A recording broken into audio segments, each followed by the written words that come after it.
Yo, what's up everybody? We are back with another video. We're back in the shop. We got a few things we're gonna go over, but first, you guys know the drill. If you guys could please smash that like button, I'd really appreciate it. If you guys could leave a comment down below. I don't care what it is. It super helps the channel out. Are you guys ready? Because I'm ready. Let's go. Yeah, let's go. I ain't the first with the curse, with the thirst that I wanna be better, not worse. Man, it hurts. I'm on this earth with my words. You guys know what it is. We are back in the shop. Just want to thank all of you guys for the love and support here on the channel. It's been an absolute blast. Thank you guys for watching all the videos, whether it's diecast, going to car shows, adventuring here in the shop. I know it's not always the most exciting stuff, but it's just a way for me to connect with you guys just a little more often, give you guys just a little sliver of what we're doing in the shop. A lot of times you guys are not seeing all the jobs we're doing. A lot of jobs come in, they might leave the same day and vice versa, but I'm trying to get you guys in the shop here a couple times a week, and it's been pretty fun. This will be actually the third time this week, and it's been a blast. Karmen and I are actually getting ready to go on a road trip for almost 2 weeks. We're traveling down to Las Vegas, and we're going to stay down there for about a week, and then we're going to go over to Laguna Beach for a few days as well, and then we're going to make our way back up here to Washington. So we got a big trip ahead of us. We've been getting our Acura ready, and everything's good. The AC's blowing cold. We do got a little bit of a squeak still from the belt, so I think I'm just going to go ahead and throw a new belt on there carefully. There's a chance that I might have messed up the splines of the used belt that I had put on previously. Trying to put the belt on and off. I was using my serpentine tool, and it just wasn't, I didn't have quite enough leverage because I was hitting the core support. So I was having a hard time getting the belt to go back over the power steering pump pulley. And I kind of, a couple different times, the belt was crossing over the edge of the pulley. And I'm kind of wondering if it just kind of messed up the splines of the pulley potentially. And it's just causing a little bit of a squeak that wasn't there before. AC compressor was brand new, and it was very smooth. I checked the bearings before. Of course, a lot of squeaks will come from a pulley misalignment or something. They used to make a special belt to help with that. I'm not sure if they still make it anymore. I'm going to do some research on that. They do make solutions and stuff you can spray on there, but I highly don't recommend that at all. I like fixing the problem, not putting a Band-Aid on it. So we've had squeaks before. These motors, I swear, are notorious for these squeaks. So I'm going to go ahead and just put a new belt on there very carefully. I'm going to get a hand so I don't, because I'm going to need a couple extra hands, so I don't drop that new belt right across the pulley like I did. And hopefully we can fix the squeak. It's not affecting anything. We also got a new intake tube. When the car wasn't here for AC, I discovered that our intake tube had some holes in it. Couldn't believe it. It was ripped in a couple different spots. So I've been probably sucking in air past the mass airflow sensor, and I had no idea this whole time. And we kind of been dealing with a little bit of this weird hesitation at a red light. This right when you go to accelerate, it just kind of wants to fall on its face. Not every time, but sometimes just a little bit, and you just feel this little delay in the throttle. So I'm really hoping that that contributed to it. But I got a brand new intake tube from Honda. As you guys know, Acuras really are Hondas with an Acura emblem. So we went with an OEM intake tube, and hopefully this fixes the issue. Super easy part to change. The other tube was torn on these ribs, just being due to its age. But like I said, it's a very easy part to change. So when I'm going to bring the car in tomorrow, I'm going to throw this on there. We got 2 tail light bulb sockets. One of my sockets, it looked like it was getting real hot, and it looked like it was starting to melt, and it kind of affected the contact because I thought it had a bad bulb, and it turns out the socket was kind of bad. So 2 brand new sockets. We're probably just going to use one and just fix the bad side. The other side was totally fine. So not sure what was going on. Maybe we had a loose connection at some point, and it was just kind of arcing a little bit and just creating a little extra heat, and it was just starting to deteriorate that bulb socket. So we got a brand new socket we'll throw in, and then of course we'll get that serpentine belt over here, and we'll probably just go ahead and do the oil change as well. So it's just all done, and then all we have to do right before our trip is do a good detail inside and out, and make it nice and clean for us. So anyways, guys, that's the update on what we got kind of going on outside of things. And we're also throwing a big party for Karmen as well. So I've been working on all that stuff. So I've been busy outside of work. We're going to be gone for almost 2 weeks. So just trying to get things around here just set up and clean and get jobs scheduled for when we're back. And also just trying to get a few people in the door and out before I leave. So In the shop today, we do have a 2011 GMC Yukon Denali, and this is a previous customer, and he could see here he's got a little boo-boo on the front bumper. Now, to fix this properly, the bumper would have to be replaced. So he kind of asked my opinion. I gave him two options. I said, well, one option is we got to replace that bumper, refinish it, do an R&R on the whole assembly, put his grill in, and just replace the bumper. You know, it's no big deal. We could do that with almost virtually zero downtime because we could get the part coming, prep it, refinish it, and then have him drop off for one day and install it. But, you know, due to the age of the vehicle, and I know he's got other vehicles as well, I give him another option, you know, like, hey, if you just want to kind of get rid of the mark here, we could take this bumper off. We can heat it up with our infrared heating lamp and a heat gun, and we can work this dent out, get it to be, you know, not perfect. You know, it might still have just a slight ripple in it, of course. But I'm sure we could get this to pop out a little bit, get that light aiming in the correct direction, and then we could probably do a little machine buffing and polishing and get rid of some of this road rash. And of course, there are a few spots broken through the paint, but I think we could do a little touch up. And from 10 feet away, I think it will be fine. And then at a further date, if he wants to decide to go ahead and replace the bumper and make it perfect, he can go ahead and do that. So I kind of gave him an estimate for the replacement, but I gave him a little option just in case he was just trying to kind of like fix it a little bit and get it back on the road. And he was totally cool with that. You know, he just needs to drop it off here about half a day, and we'll have that fixed up for him. So that's what I'm going to do first thing today. Over here on the stand, you can see we have our winch bumper assembled. Teo did a great job assembling this bumper. This is for the F-250 over there we're doing a repair on. And yeah, it's a pretty cool little bumper. It's not too expensive. It's not like a super heavy duty bumper. It is a little thinner than some heavy duty bumpers that we've seen in the past, but cosmetically it looks really good. But sometimes these little thin bumpers aren't that big of a deal if you're just going for cosmetic looks. And, you know, at the end of the day, in an accident, you kind of want things to crush and absorb and impact versus a big piece of steel that's just going to start bending your frame. Sometimes you do want the big steel bumpers, you know, if you're out wheeling or something. But in this case, this bumper was pretty affordable. And this is kind of what the insurance allowed for replacing the already damaged winch bumper that was on the vehicle. Of course, it's a lot more modern than the one that was on his vehicle due to its age. They don't make those bumpers that he had anymore. But we picked this one up. It says it fits up to a 12,000 pound winch. And he has a 10K winch, but it is an older worn winch, so it's kind of on the bigger side. We held it up yesterday in the cradle back here, and you can see the marks where I was kind of putting it in. And of course, there's a couple different ways you can kind of mount it and orientate the winch. And being aftermarket bumpers, sometimes you got to do a slight little modification. So overall, it did fit in the hole. I think it's going to be just fine. I did notice that these slotted holes might have to be enlarged just by about maybe a 1/4 inch, and that way we can get the bolts to go through. On the front, we will probably have to modify the bolt to hold the roller assembly here for the winch and the hook so the cable can roll. Other than that, it looks pretty good. It comes with a really nice license plate bracket as well. I'll probably leave that for last. And when the customer comes, I can either install it then or have him come back. But we kind of want to get his opinion on where he wants his license plate. It's kind of optional. We can kind of have it, you know, hanging off this a little higher, or we can mount it down here and it would kind of drop close to kind of where his winch cable is.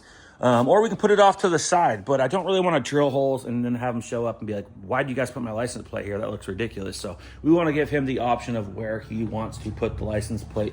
But overall, it's a pretty cool looking bumper. It's a little on the thinner side, like I said, so it's not like a super heavy duty. You're not going to go hit a deer and not have a scratch on this bumper. But overall, it looks pretty cool. Comes with the LED pod lights in there already, pre-mounted. And of course, it's got slotted holes up here so you can mount a light bar up here. And he's already talking about wanting to do that. So pretty cool bumper. And like I said, I don't think he's out wheeling or anything. So there's no reason why he needs to really have this like super, super heavy duty bumper. But we should be able to get his big old winch mounted in there. and get this thing back on. Here is the bumper to grill filler panel. It is an aftermarket panel. You can see here, Teo fixed it up. He primed it. He's prepped it. We held it up to the vehicle yesterday. Of course, it's not fitting that good, so we got to make it fit. Sometimes with these aftermarket parts, you have to make them fit. It's what insurance allowed. We could have probably battled them to try to get some like used OEM, but the problem is this vehicle being, its age, it's a classic vehicle, almost 30 years old now. You just can't find these parts in wrecking yards and stuff. Of course, there's pick and pulls, and maybe you can find one, or you got a buddy that has 5 of them in the backyard. But as a business, we can't just rely on that all the time. We're not going to shut our doors to go search for pull parts from Craigslist, or it's just not what we're going to do. So we pretty much have our auto wreckers that we work with. We can search companies online as well and try to source stuff, but they did pay for an aftermarket fender and other parts as well. So it's looking pretty good. You can see here, Teo and I got it all torn down, and we got everything pretty much bolted up as of this point. And you can see there the fender is in high build primer and it's prepped. So Teo did a little bit of body work after we cut it in, and he went ahead and applied a high build primer. He prepped it out, and then we went to go hang it on the truck. And guys, I don't normally do body work before panels on the vehicle, but in this case, it was just timing out. Like, hey, let's just go ahead and get those the obvious damage fixed, and then hopefully once we put it on the vehicle, this thing will be almost ready to just go right into the booth. And unfortunately, this fender did not fit good at all.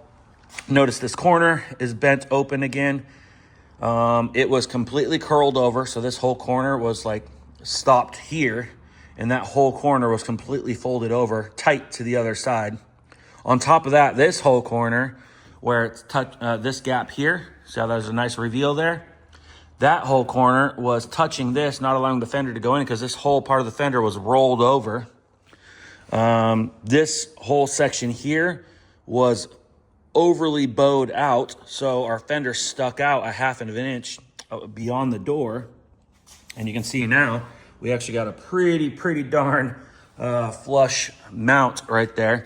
You can see here our gap up here finally looks good, and we did have to enlarge a couple holes. But overall, guys, we got the fender fitting pretty good. If you go to the other side, the gaps aren't 100%, but I am pretty darn happy with how this fender is fitting. At first, I was already thinking, this is ridiculous. I'm going to contact the company, and I'm getting another fender. Like, this fender is severely damaged, and but the whole part about that is we're just going to end up with another fender that doesn't fit very good or damaged in a different spot, so we'll be fighting a different issue. So, and also, being that we're leaving in a couple weeks, by the time we deal with the company, get another fender sent out here, there's a week at minimum right there, and we just wouldn't have enough time to finish the job, and I just don't want to do that. I'm really pushing to try to get this thing hopefully finished up before we leave. Of course, next week's the 3rd and the 4th of July as well, so I'm taking those days off. They do a big fireworks show on Big Lake. Our customer, great customer. I told him that he has to be patient in the beginning. Obviously this was not a scheduled thing. This got towed in on a tow truck. I said, you have to be patient. And I told him that there's a slight chance that if I'm not quite done, that he wouldn't get his truck back until after I'm back from my trip. But he's totally understandable, great guy. And we're working with them, and we've done work on this vehicle before. So he is super happy. He's happy that it's in the shop, just like we said. We're working on it. We're going to keep moving forward. And, it shouldn't be a big deal. I think what we're going to have to do here now, unfortunately, is re-body work this corner and this area right here. We're going to have to re-prime it. I'm going to check the rest of the fender, make sure we didn't do any damage to it while we were on and off multiple times with it. And we'll wet it down, make sure it looks good. We'll re-prime the area. We're going to go ahead and open up this door for blend. So we're probably going to tear down this door, take the mirror, the door handle, the lock, the molding, all that stuff off, and get it opened up for blend. This does have a painted pinstripe. So I'm thinking what we're going to do is I'm going to be painting this fender essentially twice because there is literally 1, 2, 3, there's 4 colors. So that is a lot to do while taping on fresh base coat. So I think what I'm going to do is treat this as just a plain two-tone at first. So I'll go ahead and do the blue and the white all at once, clear it, and then let that cure, and then I'll go ahead and prep out the fender again. We'll lay out our silver and our red stripes, and we'll go ahead and do the stripes, and then I'll just re-clear the fender again. But when I'm doing the white and the blue, I'll be actually blending the door. When I do the stripe, I'm not going to blend the pinstripe. We can get a color close enough to that silver and the red. That'll be close enough. But I mean, you can see what I'm saying. If you were trying to do the pinstripe and then blend the pin, it just, oh man, it would just be a super big mess. So we are not going to do that. So it is a little bit of a weird, awkward painting thing. So basically it's going to take twice as long, 4 times as long to paint this, because it's literally 4 different colors. So we got to do 2 two-tone jobs 2 times. And I could do it in one batch, and it'd probably take me all dang day. But we're just not going to do that. But that's okay. I'm not complaining. We'll get it done. It's going to look great. We've done it before on the back bedside, and we will make it happen here. And I think it's going to be just fine. So yeah, we fought that fender for 4 hours yesterday getting to fit. And on top of that, we were having a problem getting the hood alignment, because originally we had like a 1/2-inch gap over here. Once we addressed that, then we had a 1/2-inch gap over here. And then it was tight back there, big back there. Then it was tight back here, big over here. It was just, we're fighting it. And, you know, that's a little normal. Sometimes you go back and forth a few times trying to adjust a hood or something. But what was going on is we were trying to put a square hood in like a trapezoid shaped hole. When I went to, once I got everything happy over there, I realized how big of a gap they had over here on their fender. And I went to adjust this fender inward. And when I loosened up the bolts and I went to just kind of like push the fender in, the entire core support slid on the frame rails this direction. And it was so much that our fender dipped in and the door was sticking out. Come to find out, I believe it's probably been like this for about 10 years because the bolts were rusty. And this truck was kind of put together quite some time ago. And come to find out, the bolts that hold the core support down to the frame mounts there, where you can see the big rubber bushing, were completely loose. The nut was just sitting at the top, both sides. So this thing was completely loose for the last decade. Not only is it dangerous, but it's just crazy that it was loose. And I'm surprised that he's never noticed like alignment issues with things. But, you know, so fortunately, I sprayed some PB Blaster on there, got the nuts and bolts working, I zipped them tight, and we are good to go now. Got the hood all aligned. You can see there, she's pretty nice looking. Looks pretty even, both sides. I can live with that. I think it's the best it's ever been. So we kind of fought something for a little bit. That was, fought a couple things that weren't really our fault. But it is what it is. I am going to be reaching out to the company. I've already reached out to them about, refunding us partially for the fender towards repair. They're usually pretty good on doing that. I won't do that for like very minor things, but when something's really messed up like this, it just clearly shows that it was stored poorly, shipped poorly, not inspected at all before shipping. And we paid a pretty good price for this aftermarket fender for being that rough.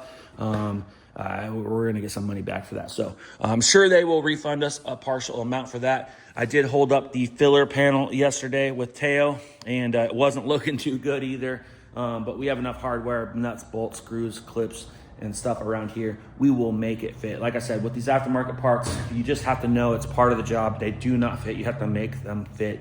Sometimes you get lucky. A lot of times on the newer stuff, you get pretty lucky. They can fit perfectly right out of the box. But a lot of the older stuff, they're not really spending a lot of time engineering and re-engineering. And a lot of times they're copies of copies. And they're just getting worse and worse. But, you know, luckily, they still make a fender for this. So I can't be too mad about it. So that's where we're at today. We're going to go ahead and get this GMC Yukon. We're going to get the bumper torn off most likely. We're going to repair that, buff it, touch it up, put it back on. And then we're going to jump back over here. We're going to open up this corner. We're going to rebody work this corner. We're going to re-spot prime it hopefully by the end of the day and kind of get back on track with this. That way we can kind of get it prepped out and in the booth and at least do the two-tone next week. Of course, we got to open up the store for blend. I do have a couple jobs that overlapped next week on top of this. So, and being a 3-day week next week for us, There's a chance that I might not get this painted. So we are kind of cutting it close, but I would like to try to see if I can't get this painted next Wednesday, but we will see. That is kind of the goal, if I can go home for the 4th of July weekend and know that this is at least two-tone, and then just come back on that last short week before our trip and have to worry about doing the stripe and the full final assembly and get this customer their truck back. That would be great. But you know, at the end of the day, as long as it's really close, it is what it is. You know, he's an understanding customer, and you know, obviously when you wreck your vehicle, it's never convenient. So we had jobs scheduled, so we were just kind of squeezing them in, I guess you could say. Over here you can see we got some various parts. I still got to get the horns off that, put that on the vehicle. This is the old headlight bracket. We did use a pulling ram to pull out the core support section here, and that helped a lot straighten out everything. And you can see here we got a pile of few pieces here. I usually keep stuff like this just because there's some hardware still in it that we kind of need, and some nuts and bolts that we might need.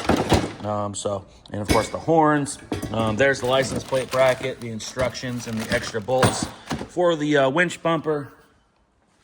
And over here you can see the spare tire jack tools and the winch parts here we'll be reinstalling. And over here, same thing, kind of a growing used parts pile. We got the broken bug shield. We got a brand new one of those from Auto Vent Shade. Here's part of the old winch bumper. The actual cradle itself is actually still good, so I'm definitely not throwing that away. We'll be holding on to that just in case for some reason we need to use parts from this or something to make the other bumper work. There is the other bar that went across the bumper. It's pretty tweaked and damaged, so we'll definitely not be using that. Plus it was in rough shape and missing the outer ends anyway. Obviously the filler panel is no good, so we're gonna have to make that one aftermarket one work. Our wheel liner is cracked, plus we had to cut it off to even get it off because all the hardware was rusted out. We do have new replacement. It's an aftermarket, it's a little thinner, and hopefully it'll be a little easier to work with. But once again, you just kind of have to make it work. And we do have both sides just in case we just want to put both of them on. The insulation piece right there is in really rough shape. We will see if we want to lay that back in place, but there's a good chance we're just going to get rid of that. And see, there's the plastic header panel. We have a brand new one of those right there. The grill's still intact. We do have the newer outer piece. And there, of course, is the 10,000-pound winch. And it's a little, like I said, on the bigger side. And so yeah, we have a bunch of parts there. We're kind of holding on to everything until we get everything all said and done. And man, this is not exactly putting on a Honda Civic fender, guys. You literally have to tear apart everything on the inside, and it's just a nightmare. So we still have a few bolts to put in. We're gonna fit that filler panel, and we're gonna do some body work, make sure everything's good to go. Then we'll probably pop the filler panel back off for paint because that goes blue. And we'll just try to get, our goal is to get this painted two-toned next week, and then we'll address the stripe after that. So we're gonna keep trucking along until she's done. Like I said, I still gotta bring my car in tomorrow, do a couple little things, and also we got that Yukon today. So we're kind of jumping all over the place, but trying to get that truck moving along. In here, you can see Mikey has this Acura RSX hood in here. He's doing a few repairs on that for his girlfriend. So he went ahead and sanded out the hood the other day, fixed some chips and some small tiny dings, went ahead and put it in high build. So probably maybe sometime next week as well. I'll probably blast some of those parts for him because I know he's got like a fender, a wing, a lip, a bunch of parts. So we'll address that next week and see where he's at on that, and I'll go ahead and paint those parts up for him. And so that's it, guys. I'm gonna get to it. So if you guys are interested in joining our new Facebook group over on Facebook, just type in Team Nitro Diecast and click join. We'll approve your request. I think I just got hit by like some spam. I think I must have like approved one like fake account, and all of a sudden they must have invited, or somehow I kept getting like dozens and dozens of like fake accounts trying to join the group. And it was odd because it kind of shows you like who they are, and like it shows you like how many groups they're a part of, and they were a part of like 500 groups. And I kind of saw it right away. I'm like, that has to be like a fake account. So I've been declining people left and right on the group. and I had to go through the last few people that I've approved to make sure they were authentic and real. Of course, we got people from all around the world, different types of profiles, so I kind of tried to do my best. I did remove a couple people, so hopefully I removed the right ones and not somebody that was legit. So if I did remove you and you are legit, I apologize. But anyways, join our group at Team Nitro Diecast. We do appreciate it. We're just kind of forming a good community over there, trading diecast, posting RLCs, newest releases, newest finds, collection updates, all sorts of stuff. So join us on over there. It's going to be great. We're working on the Nitro merch website still. I haven't had a lot of time to get back to it, but it is, for the most part, we are probably about 80% up.